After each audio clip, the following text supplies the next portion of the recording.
mga Pangulo, gusto namin magtagumpay kayo na matulungan ang mamamayang Pilipino. Pero ngayon, wala na kaming nakikitang pag-asa kahit katiting. Kamunggo na lamang ang kinikita namin.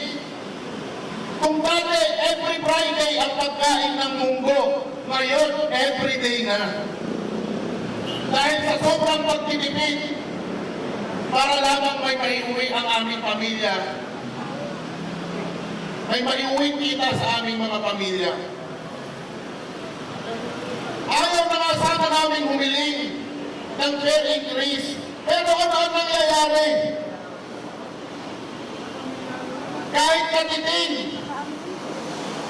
ayaw nyo kaming pagbigyan. Yung makatwiran man lang sana. Mahigit kalahati o 100% na po ang itinaas ng mga produktong petrolyo.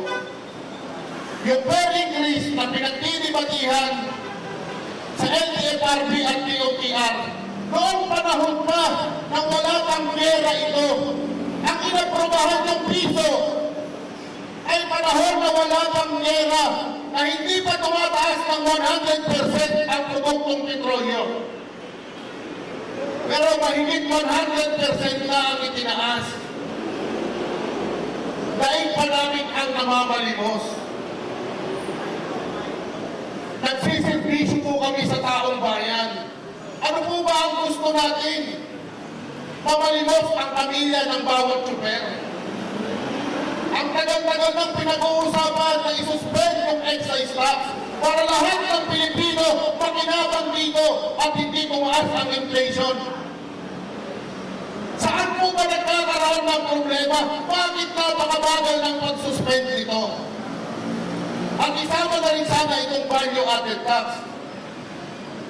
Ang pinagtutuunan nyo lagi ng pansin, yung pamimigay ng ayuda. Bakit?